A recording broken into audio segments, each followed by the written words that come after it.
Rebecca Lane stood beside her husband at the Winter Giving Ball, a room built to look warm and feel cold.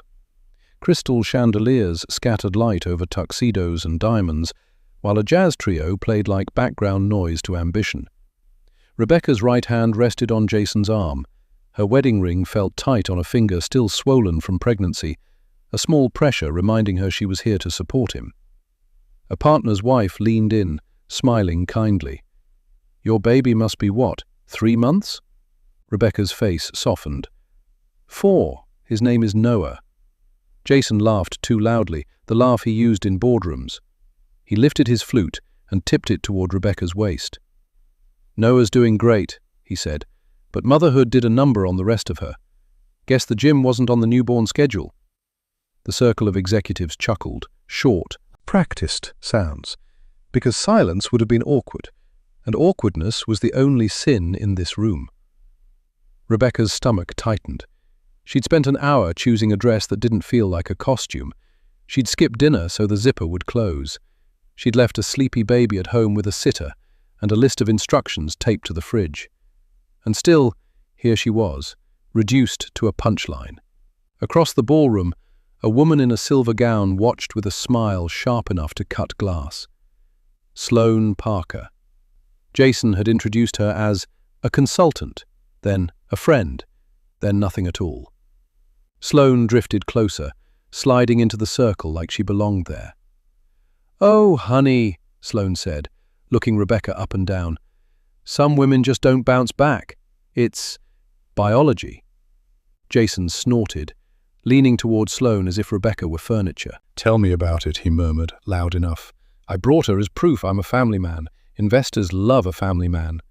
Rebecca's clutch slipped from her damp palm and hit the marble with a crack that seemed to silence the music for half a beat. Someone whispered, "Poor thing," and then looked away. Rebecca bent to pick it up. Inside the clutch was a creased photo of Noah in his knit cap, taken in the hospital the day she almost bled out. Her fingers shook around the edges of the picture. Up on the mezzanine, an older man paused at the railing, his expression unreadable. He didn't rush down, he didn't shout. He simply took out his phone, typed one line, and hit send. The security camera above the orchid arch blinked red as his text landed. "Pull the footage. I want every detail on Jason Lane tonight." Rebecca Lane was 41 and used to run 12-hour shifts as a pediatric nurse, the kind who remembered every child's favorite cartoon and every parent's fear. Since Noah's birth, she'd been on unpaid leave, juggling diapers with pill schedules for her mother Marlene, who lived in their guest room after a stroke. Every morning, Rebecca set Marlene's water glass by the bed, crushed the blue tablets, and taped a handwritten chart to the nightstand so the visiting aide wouldn't miss a dose. Money was the quiet monster in the house. The hospital billed her for the emergency transfusion after delivery, and the balance sat like a bruise. $18,640. Jason told her not to stress about numbers, then moved their accounts into his name for simplicity. Her card worked when he felt generous, declined when he wanted a lesson. Rebecca kept a jar in the pantry labeled Mom's Meds, dropping in wrinkled ones from grocery change and the birthday cash she never spent on herself. That afternoon, she bathed Noah in the kitchen sink because the upstairs plumbing had been scheduled for repair for 3 weeks. She hummed to keep him calm while checking her phone with her elbow. A voicemail icon flashed. Another collection call. She deleted it before the sound could spill into the room and scare the baby. Then she warmed Marlene's soup, spoon-fed her between Noah's squeals, and pretended she didn't hear Jason's car pull in late again. Jason breezed through the door smelling like cologne and cold air. "Big night," he said, already loosening his tie. "You'll be fine, just smile." He kissed Noah once, quick and distracted, then disappeared upstairs to shower. Rebecca laid out the navy dress and stared at her reflection in the microwave door. She didn't see "let herself go." She saw stretch marks like faint lightning and tired eyes that still got up for everyone else. She pinned her hair, practiced a smile, and told herself she could get through one evening. A vibration buzzed from the sofa. Jason's phone, Left Behind. The screen lit up with a new message preview. Sloane, same room as last time, don't be late. Rebecca's breath caught, and for the first time all day, the house felt dangerously quiet. Even the lights seemed dimmer. Upstairs, the shower shut off, and Rebecca realized today wasn't just another gala. It was the day something ugly finally showed its face. Rebecca didn't sleep after the ball. She sat in the nursery's rocker, watching Noah's chest rise and fall under the nightlight. Every time her mind replayed Jason's laugh, she pictured her mother in the next room, unable to lift her own spoon, depending on Rebecca for everything. Leaving sounded simple until she listed what would break. By 6 a.m., Marlene was calling for water. Rebecca helped her sit, checked her blood pressure, and coaxed down the morning pills. When Noah cried, Rebecca bounced him on her hip while warming oatmeal for Marlene, then fed them both in turns. She'd once managed an entire pediatric wing. Now her day was triage at home. At 9, she drove to the pharmacy for Marlene's refill. The cashier scanned the bottles and smiled. "That'll be $212. Rebecca slid Jason's card across the counter. The terminal beeped. Declined. Heat rushed to her face. She tried again, then her backup card. Declined. "I'm sorry," the cashier whispered, already glancing at the line behind her. Rebecca stepped aside and called the bank. After the menus and hold music, a voice said, "Mrs. Lane, you're not an authorized user on that account." "That can't be right," Rebecca said, gripping the stroller handle until her knuckles hurt. "I pay our bills. I can only tell you the primary holder made changes yesterday." Yesterday, the gala, the humiliation. Her stomach dropped. She hung up and stared at Noah, who kicked, unaware. Rebecca could return to nursing, but daycare deposits required money she didn't have. Her license was active, yet Jason controlled the car, the accounts, even the family phone plan. The medical debt notice on the fridge wasn't in her name anymore either. He'd refinanced it into household expenses, the kind of paperwork she signed while half asleep with a baby on her shoulder. She drove home on fumes and rationed the last of Marlene's pills, cutting one in half. Then she opened the mail. On top was a thick envelope from a law office addressed to Jason. It had been opened, resealed, and left on the counter like a warning.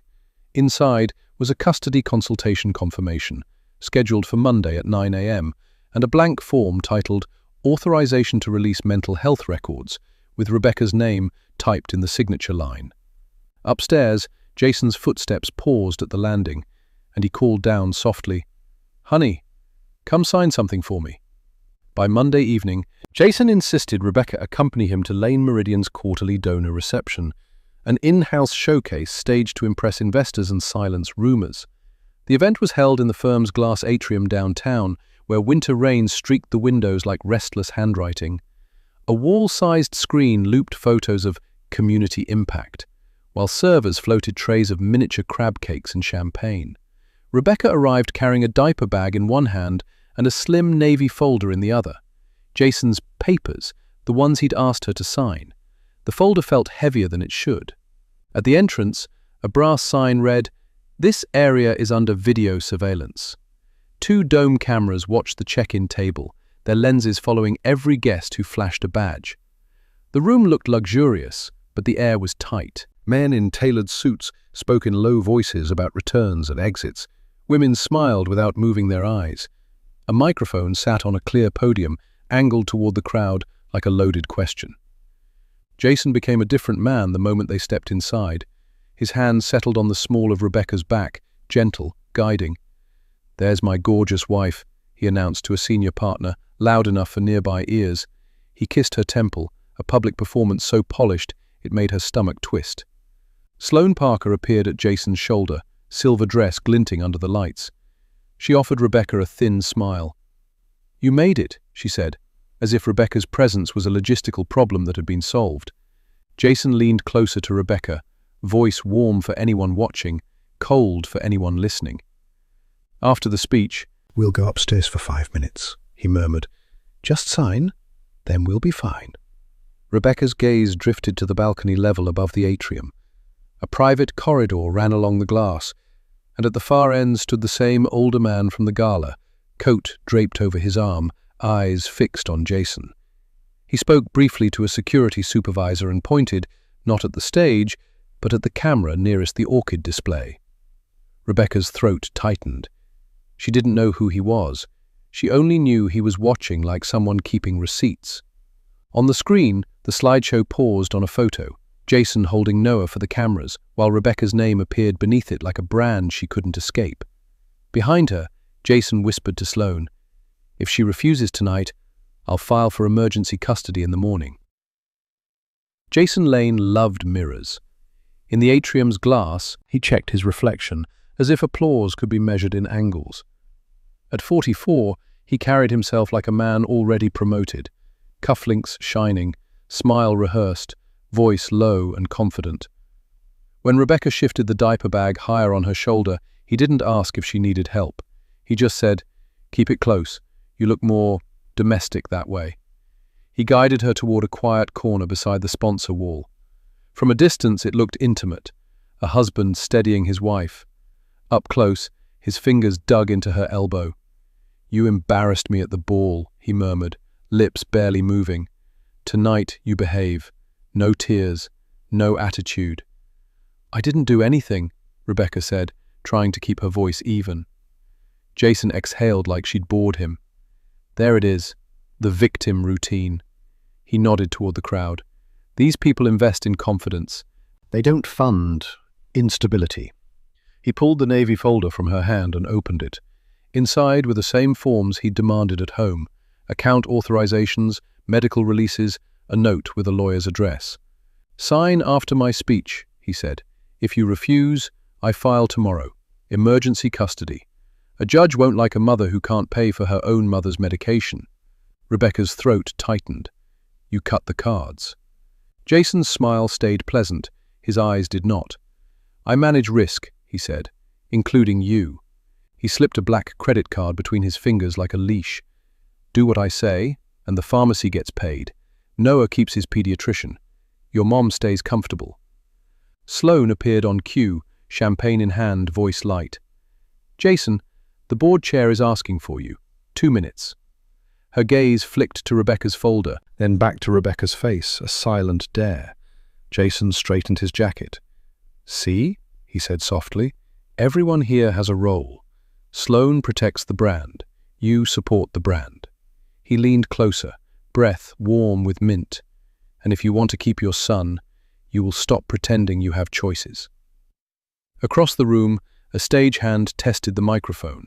The speakers popped once, sharp and attention-grabbing. Jason's eyes brightened. He handed Sloane a small flash drive. "Load the slide deck," he whispered. "Make sure her photo is on the opening screen." Rebecca watched him step toward the podium, realizing he wasn't just giving a speech, he was setting her up as the sacrifice. Rebecca stayed near the sponsor wall, while Jason climbed the steps to the clear podium. Sloane drifted beside her, close enough that her perfume pressed into Rebecca's lungs. "Smile," Sloane murmured, fixing the edge of Rebecca's necklace as if they were friends. "Cameras love a brave wife." On the giant screen, Jason's opening slide appeared. Lane Meridian, family values, future returns. The next image was a glossy photo of Jason holding Noah, Rebecca half-cropped at the edge like an afterthought. Laughter bubbled in the crowd as Jason began, charming, effortless. He praised donors, thanked the board, and told a story about sacrifice that sounded holy until you knew who was paying it. Sloane leaned toward an AV technician with a tablet. "Cue the second deck after the applause," she said softly. The technician nodded and tapped a code. Rebecca caught a glimpse of the file name reflected on the tablet's glass. Rebecca, Risk. Her pulse thudded. "What is that?" she asked. Sloane's smile didn't move. "It's insurance," she said. "Jason's investors are nervous. They need to understand why he's been distracted. If they think you're unstable, they'll forgive him for tightening the budget." Rebecca swallowed. "You mean cutting me off?" "Managing you," Sloane corrected, eyes cool. "You're a liability. He can't have you crying in pharmacies or making scenes at galas. People talk." Rebecca's cheeks burned. She wanted to shout, to expose Sloane's hand on Jason's arm, the late-night texts, the hotel room promises. But the room was full of powerful strangers, and Jason held every key to her life: money, transportation, even the pediatrician's account. Behind them, 2 older donors whispered. "She looks tired," one said. "Poor dear." The other replied, "He's doing what he has to." Business is ruthless. Sloane's voice dropped to a purr. "After his speech, he'll take you upstairs, get your signature, and then we can all move forward. Quietly." Jason's laugh rose from the podium, and Sloane lifted her phone to record, framing Rebecca in the shot. Above the orchid arch, the nearest dome camera rotated, red light steady. On the mezzanine, the older man watched again, speaking quietly into an earpiece. A waiter passed with a tray of champagne. As he reached Rebecca, his hand brushed hers, too deliberate. Something small slid into her palm, folded once. Rebecca opened it and saw a hotel receipt, room 1812, paid in Jason's name, stamped with Lane Meridian security. Rebecca folded the hotel receipt into her palm until the paper cut her skin. She slid it behind Noah's photo in her clutch and forced her face into a neutral smile. Jason was still at the podium, basking in applause, but his eyes kept flicking to her as if checking a tether. When the crowd laughed at a line about discipline, Rebecca felt Sloane's hand on her back. "Time," Sloane whispered. "Be helpful for once." A photographer waved them toward the sponsor wall. Flash, flash. Jason stepped down from the stage and draped an arm around Rebecca's shoulders. To the room, it looked protective. To Rebecca, it was pressure. "Hold the baby photo up," he said through his teeth. "They like seeing what I'm working for." Rebecca lifted the creased picture. The edge trembled. Jason spoke to a cluster of donors like she was a prop. "Rebecca's taking a break from nursing," he said, voice bright. Turns out the hospital pays less than I do. A few men chuckled. "She's my favorite overhead cost." Rebecca's ears rang. A woman's gaze slid to Rebecca's waist, then away. Another donor's wife patted Rebecca's arm, pity dressed as kindness. Rebecca wanted to say she'd saved children on ventilators, that she'd held parents while they sobbed. Instead, she swallowed the words, because the last time she argued, Jason's cards stopped working. She pictured Marlene's pill bottle and Noah's daycare form, both waiting for payments she couldn't make without his permission, again next week. Jason raised his glass. "To family," he said, "and to sacrifices made quietly." The crowd echoed him. Rebecca tasted salt and realized she'd bitten the inside of her cheek. Sloane leaned in, her lipstick perfect. "You're doing great," she murmured. "One more signature and you can go back to your little housewife life." Rebecca stepped away, pretending she needed air. She crossed toward the hallway marked private, where the mezzanine stairs began. Her shoes clicked on marble. Halfway there, she heard Jason's voice behind a frosted door. "Tonight, we push her over the edge," Jason said, low and confident. "The deck paints her as unstable. If she snaps, I get emergency custody." Sloane laughed softly. "And the camera angles?" "Already handled," Jason replied. "Security will save the clips. She won't even know." Rebecca pressed her hand to her mouth, realizing the humiliation wasn't a mistake. It was a trap being filmed. Rebecca kept walking until she found a service hallway behind the atrium, where the music faded and the air smelled like coffee and printer toner. A security door stood ajar, And inside, a wall of monitors showed different camera angles. The podium, the orchid arch, the private stairs, the sponsor wall where she'd been posed like a trophy. She saw herself on screen, standing stiffly while Jason spoke into her ear. A guard glanced up. "Ma'am, this area is staff only." "I'm sorry," Rebecca said, forcing calm. "My husband asked me to sign documents upstairs. I just needed a minute." The guard hesitated, then nodded toward a bench. 2 minutes. On one monitor, Jason and Sloane stood near the frosted door, their heads close together. Rebecca couldn't hear them, but she read Jason's mouth. "Emergency custody." Sloane laughed. A second guard entered, older, with a supervisor badge. He followed Rebecca's gaze, then looked away too fast. "Cameras record to the server automatically," he said, as if answering a question she hadn't asked. "Nothing gets deleted without a request from senior leadership. Rebecca's heart hammered. Who makes that request? Before he could answer, the mezzanine man stepped into the doorway. Close up, his eyes were steel grey, his suit plain but expensive. He didn't look at Rebecca with pity. He looked at her like a fact.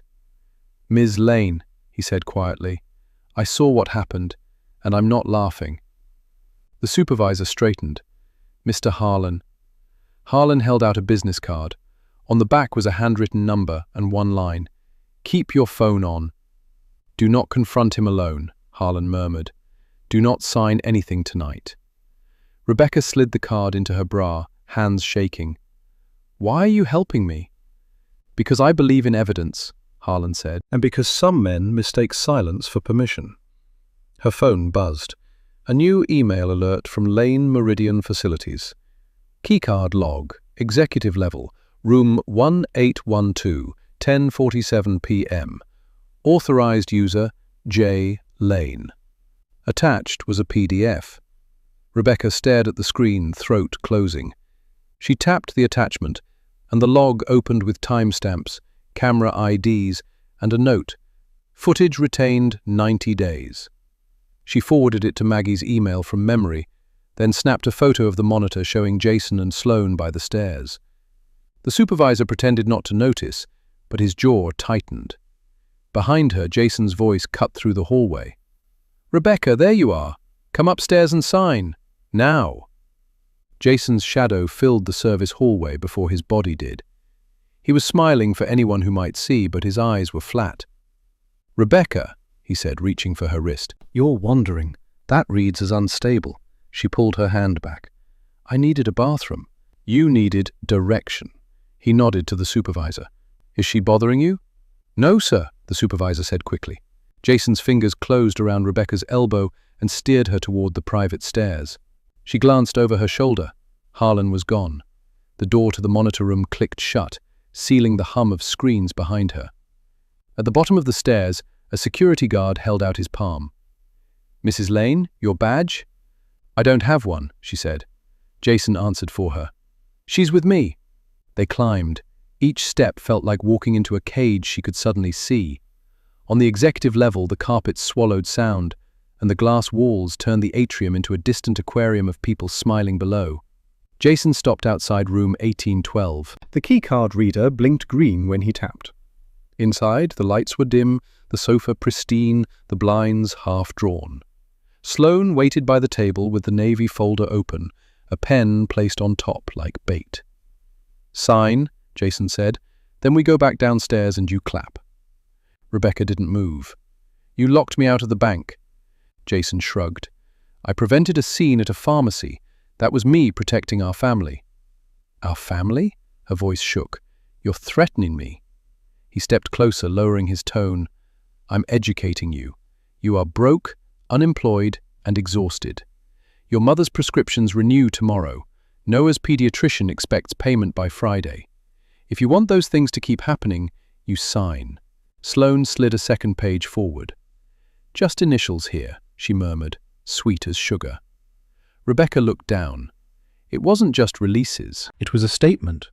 Rebecca Lane acknowledges emotional instability postpartum. Her stomach turned. "This is a lie." Jason's smile hardened.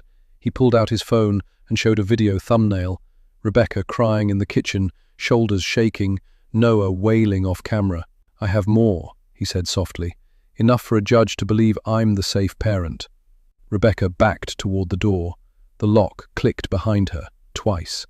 Down in the atrium, the big screen went black, and Jason's voice came through the speakers.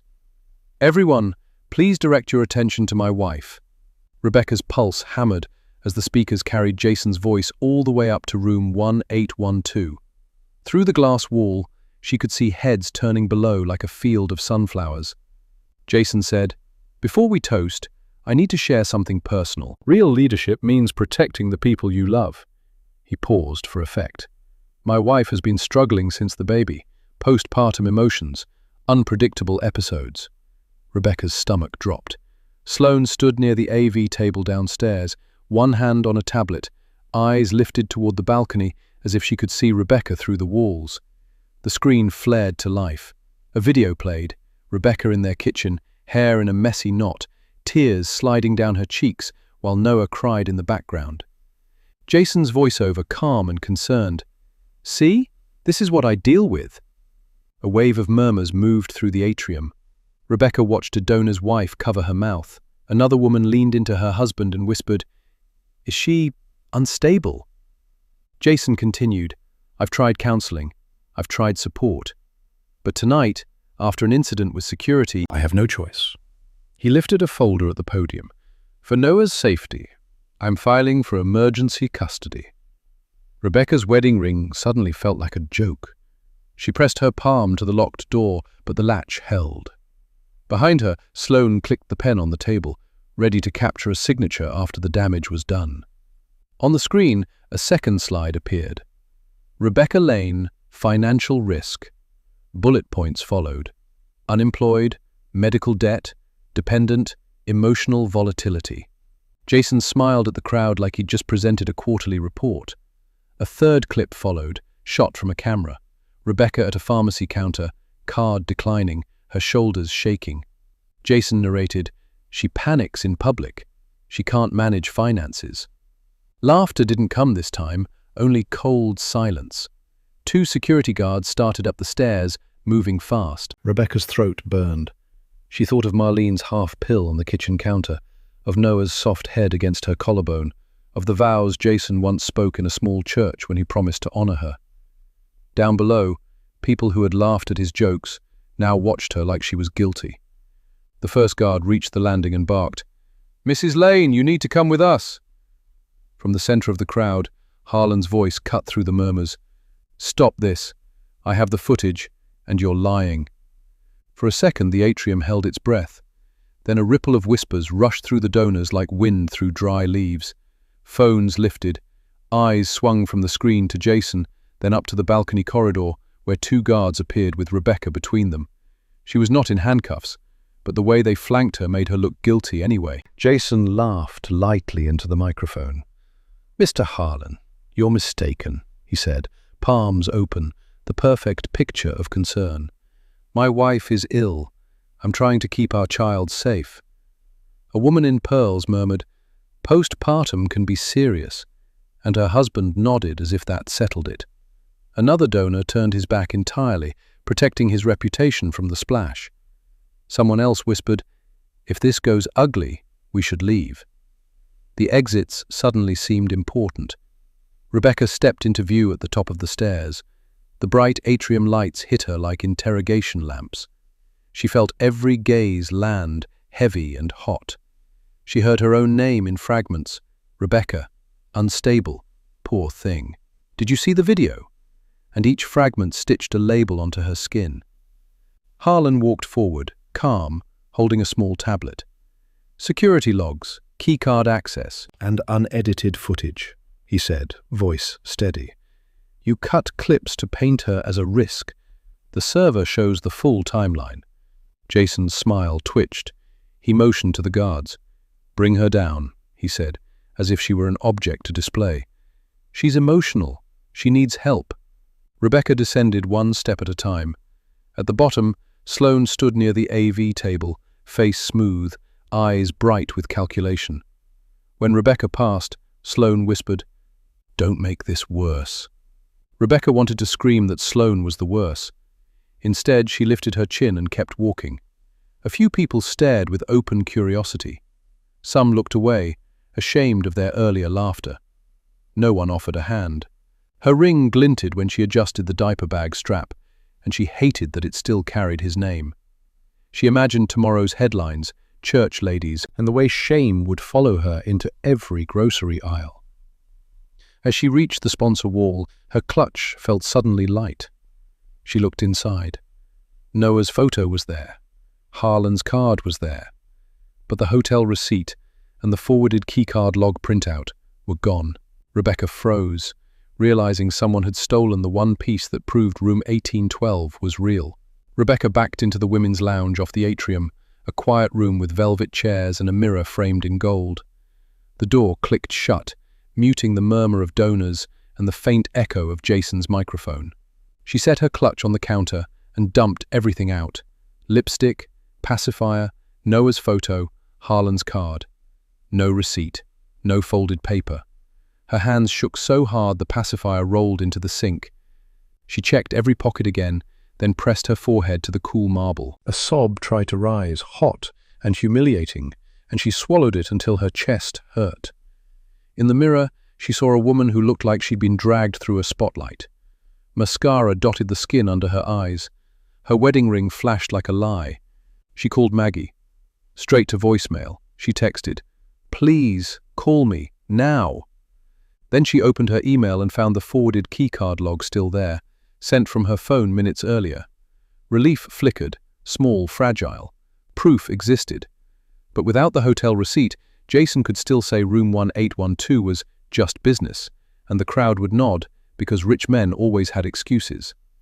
Outside, laughter rose again, nervous this time. Someone clapped. Jason was probably spinning, turning her tears into a slide deck.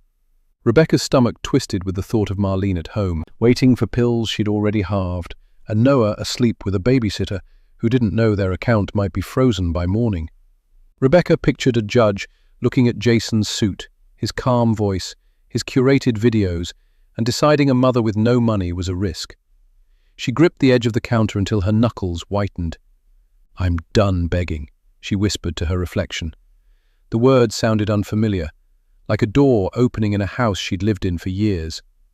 A soft knock tapped the door. "Rebecca?" Sloane's voice sweet as poison. "Come out. You're making everyone uncomfortable." Rebecca wiped her cheeks with a paper towel and stared at the lock.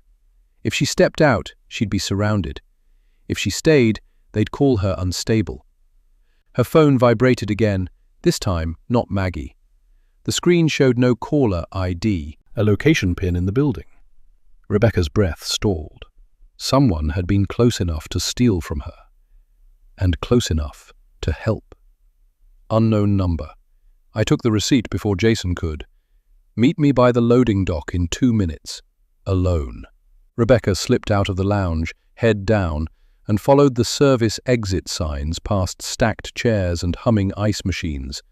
The farther she went, the less she heard Jason's voice. The air turned colder, damp with rain and diesel from the river. The loading dock was half-lit, concrete slick, boxes piled under a yellow lamp. A woman in a navy security jacket stepped from behind a column and raised both hands. She was late 50s, grey hair in a tight bun, eyes tired but steady. "Rebecca Lane?" she asked. Rebecca nodded, gripping her phone like a weapon. "You texted me." "I'm Denise Gray," the woman said. "Facilities. I monitor badges, deliveries, and, when people forget, purses." She reached into her pocket and pulled out the folded hotel receipt, edges smudged. "I saw Miss Parker's hand slide into your clutch by the sponsor wall. I took this first." Rebecca's knees nearly buckled. She forced a breath. "Why would you do that for me?" Denise looked past her toward the glowing atrium doors. "Because I've worked security for 30 years. I know the difference between a woman breaking down and a man building a story." She handed over the receipt, then a small plastic bag with a thumb drive. "Keycard logs, camera IDs. I copied what I could before your husband started making calls." "My husband?" Rebecca began, but her phone buzzed again. "The babysitter." She answered, voice shaking. "Is Noah okay?" "Mr. Lane called," the sitter said, nervous. "He said there's an emergency, and I'm not allowed to release Noah to anyone else. He's on his way." Rebecca's throat closed. "Please don't do this," she whispered. "He's lying." "I'm sorry," the sitter said. He sounded official. Rebecca stared at the wet concrete, the receipt trembling in her hand. Losing money was one thing. Losing her baby was the bottom falling out. Denise touched her elbow, gentle. "Harlan already has copies," she said. "But you need to move. Now." A door banged. Jason's voice echoed off the dock walls. "There she is." 2 guards stepped in behind him. Jason's smile was gone. "Give me what you stole," he snapped. Rebecca backed up, clutched to her chest. Denise lifted her phone, recording.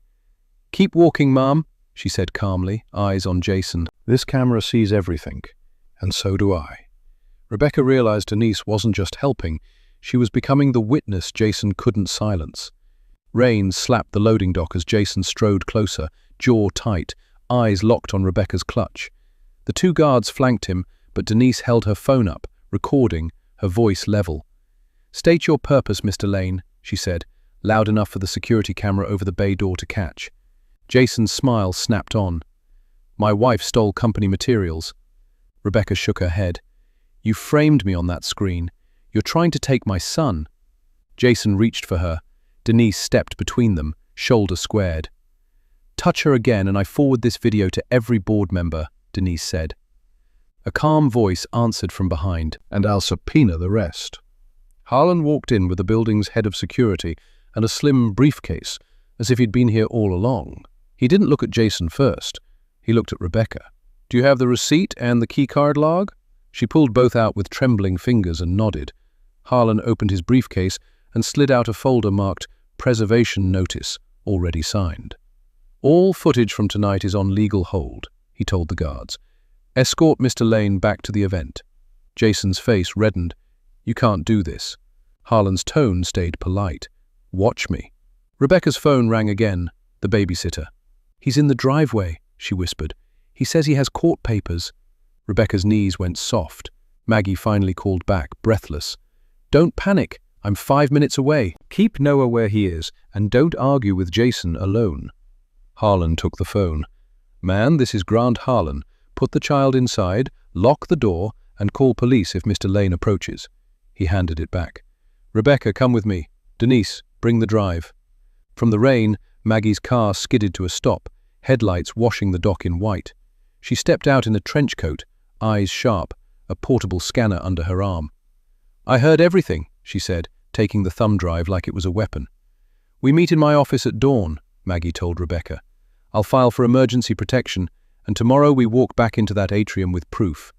She popped her trunk, set the scanner on the hood, and started copying the files while Denise stood guard, recording every second. Maggie opened the copied ledger and found Jason's wire to Sloan, $47,000, tagged Consulting, tied to room 1812, and stamped with Lane Meridian's internal approval code from last night.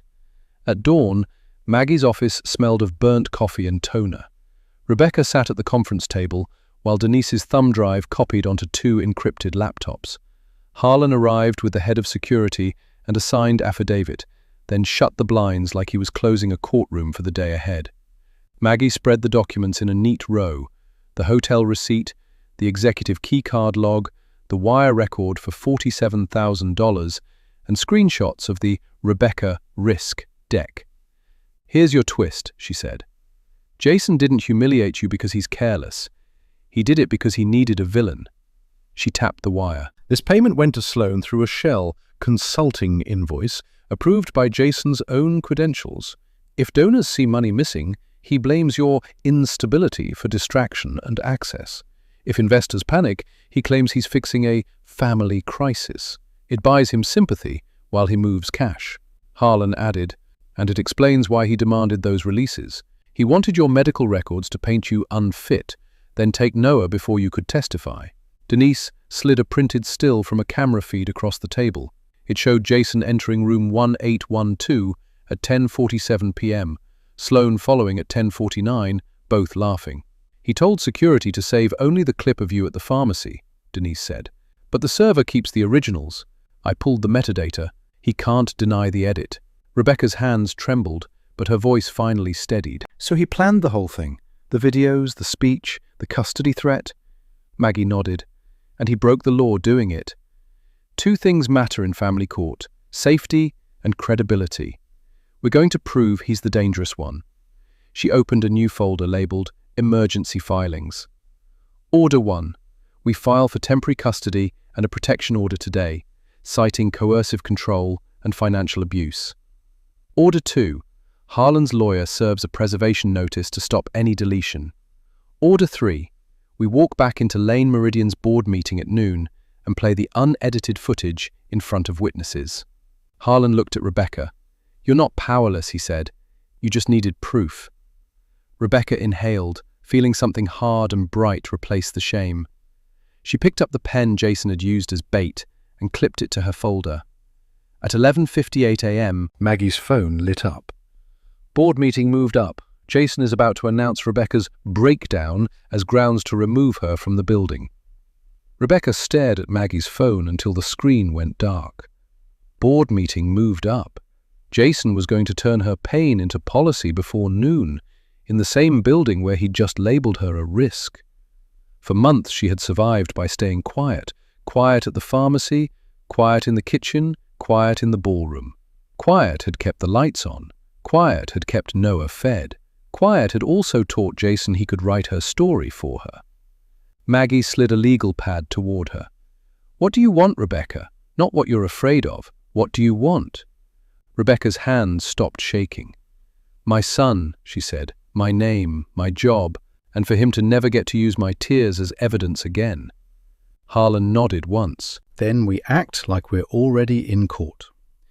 Denise laid out the items like tools: receipt, keycard log, metadata printouts, wire confirmation, the unedited clips labeled by time. Maggie added 2 fresh packets, temporary custody petition and a protection order, tabs already flagged. "You walk in with these," Maggie said, "and you don't answer his questions, you answer the room." Rebecca stood and went to the restroom. She washed her face, fixed her mascara, and stared at herself in the mirror. A nurse's calm settled in, the one she used when a child coded and parents screamed. Fear was real, but it was not allowed to drive. She removed her wedding ring and set it in her wallet, not as drama, but as a boundary. She texted the babysitter and Noah's pediatrician. "All instructions go through Maggie Torres. Do not release my child to Jason without police present." Then she called her mother's aide and arranged an early pickup for Marlene's refill using Maggie's firm account. When she returned, Maggie held out a slim, charcoal blazer from her coat closet. "Armor," Maggie said. Rebecca slipped it on, squared her shoulders, and accepted the folder. The papers felt different now. Not traps, not threats, but proof. She didn't rehearse speeches. She rehearsed facts. Who, what, when, where. Jason had edited her life. She would unedit it. She breathed once, slow, and nodded to Harlan, who pressed play. Denise recorded, phone steady in hand. At 12:06, the boardroom doors opened, and Rebecca walked in beside Maggie with the unedited video cued and Jason mid-sentence, saying, "As of today, my wife will no longer be permitted on this floor." The boardroom smelled like lemon polish and power. Jason stood at the screen, remote in hand, finishing his line. "Remove her from this floor." A few directors nodded, relieved to have a neat solution. The doors opened. Rebecca walked in beside Maggie, blazer crisp, folder clutched like a chart. Harlan followed with the security chief.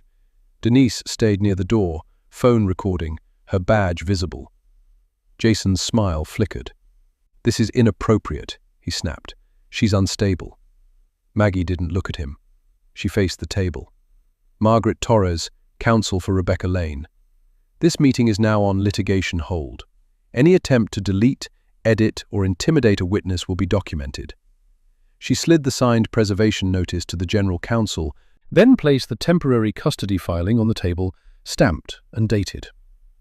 A grey-haired director leaned forward. "Rebecca, is this true? Are you in crisis?" Rebecca kept her voice low, nurse steady. "I was in crisis when my cards were shut off and my mother's medication was denied.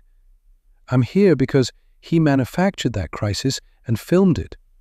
Jason laughed, too sharp. "She's making allegations. She stole company materials last night." Harlan stepped to the screen. "Actually, Mr. Lane did. Here is the unedited footage." He nodded to the IT manager, who plugged in the drive Denise provided. The first clip rolled. Jason at the podium, leaning towards Sloane, saying, "Cue the Rebecca risk deck." The room went still. The second clip showed Sloane's hand sliding into Rebecca's clutch by the sponsor wall. A director inhaled audibly. The third clip showed the keycard reader at room 1812 blinking green under Jason's hand, time-stamped 10:47 p.m. Maggie placed the hotel receipt beside the monitor. Room 1812, paid in his name. And here's the wire. $47,000 to Ms. Parker, disguised as consulting. A member slid his chair back. "You used company security to stage a custody play?" he demanded. The HR director said, "Mr. Lane, hand me your badge." Jason stared, stunned, as directors reached for their phones. Jason's face drained. He pushed back his chair. "This is a setup." Rebecca met his eyes. "No, Jason. This is the whole movie."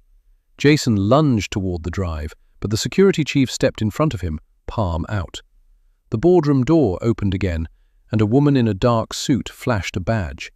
FBI. "Mr. Lane, we need to ask you a few questions."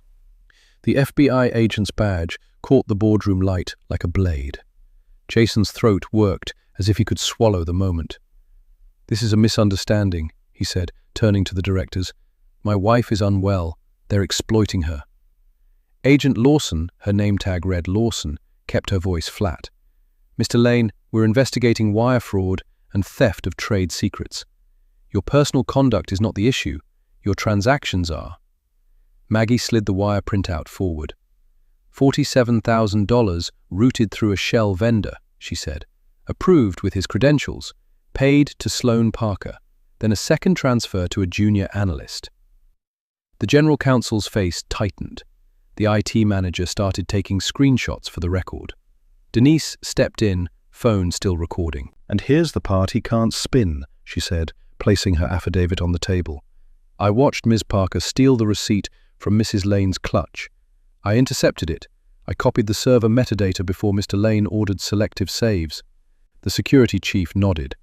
"We have the original files on redundant storage," he confirmed. "No edits. Full audio." Harlan pointed to the paused frame on the screen, Jason handing Sloan the flash drive. "That's intent," he said. He staged a narrative to pressure a signature and distract from missing money. Jason's composure cracked. "She's the one with debt," he snapped, gesturing at Rebecca. "She's drowning. She'll say anything." Rebecca opened her folder and set one page down, stamped by the clerk. "Temporary custody petition," she said, voice steady. "Protection order request. Financial abuse documented. Your recordings were made without consent." She met the HR director's eyes. "I'm not the risk. I'm the evidence." HR didn't blink. "Mr. Lane, you are terminated for cause," she said. "Hand over your badge and company phone." Agent Lawson extended a clear plastic evidence bag. "Phone, flash drive, and any access cards," she ordered. Two agents moved in. Jason backed away, calculating, then forced a smile. "Fine," he said.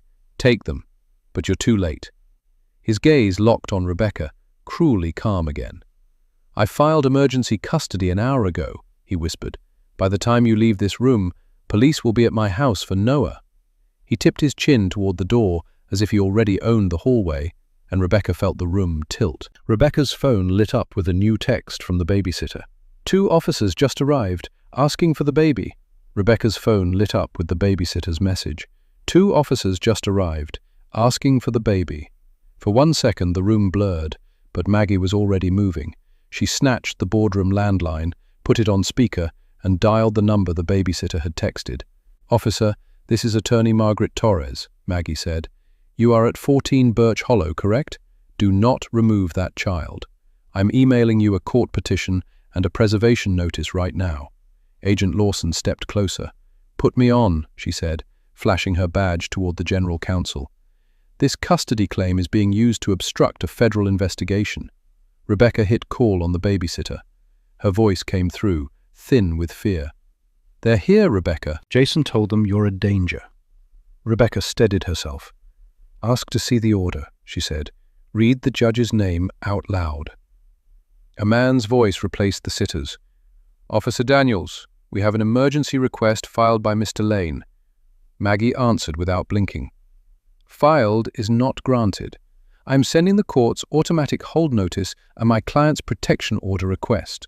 Your body cam will capture that you were warned." Harlan opened his briefcase and slid a stamped document across the table. "Temporary custody petition, time-stamped 12 minutes ago," he told Daniels, "with supporting evidence of coercive control." Denise, still recording, spoke clearly.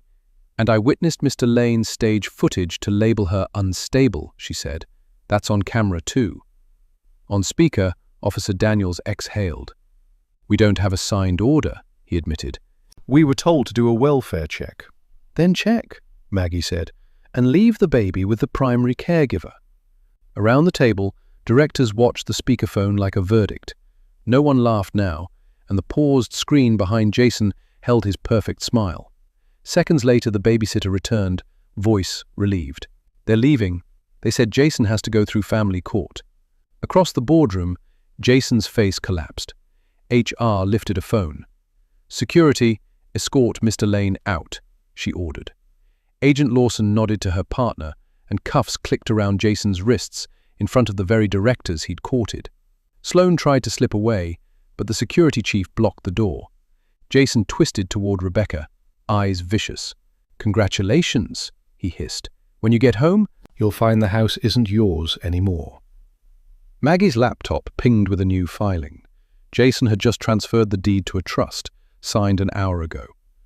2 hours later, Rebecca stood in family court with Maggie at her side and Noah asleep against her shoulder. Judge Patel read the filings in silence, then looked straight at Jason's attorney. "An unsigned emergency request is not an order," she said, "and transferring a marital home to a trust while threatening custody is presumed bad faith." Maggie slid Denise's affidavit and the unedited clips into evidence. Agent Lawson filed a federal notice confirming the active investigation. Harlan testified to the preservation hold and the edited deck Jason ordered. The judge's pen moved fast. She granted Rebecca temporary sole custody, ordered Jason to have supervised visits only, and froze all marital assets, including the deed transfer, pending a full hearing. By afternoon, Lane Meridian's board issued a public correction. Jason Lane had been terminated for cause, and the postpartum video had been a manipulated internal attack. HR escorted him out through the service elevator. In the parking garage, Agent Lawson arrested Sloan on a warrant tied to the wire fraud. The red dress confidence vanished under fluorescent lights. That night, Rebecca drove home with Noah's warm weight in the back seat and Marlene's prescription bag on the passenger floor. The house no longer felt like a trap. It felt like a place she would leave on her own terms. She tucked Noah into his crib, kissed his soft hair and whispered, "Mummy's here. Always." 6 weeks later, the final orders landed. The court voided Jason's trust transfer, awarded Rebecca the home equity buyout, and mandated child support and repayment of medical debt. Jason's attempted recordings were ruled inadmissible, and the judge warned him that any further harassment would mean jail. Rebecca returned to pediatrics on a 4-day schedule, and the hospital's employee assistance program helped cover therapy for her and Marlene. On Sundays, Maggie brought casserole, Denise dropped by with Noah's favorite stuffed elephant, and Harlan sent a quiet text, "Proud of you." On her first shift back, a nurse squeezed her hand and said, "Welcome home." Rebecca pinned her badge on, straightened her blazer, and felt her spine settle. For the first time in years, she breathed without permission. Rebecca kept her ring in a drawer, not as grief, but as proof she survived. The lesson was simple. Love never requires you to surrender your dignity. Evidence, witnesses, and boundaries are how you protect your family before someone else decides your story for you.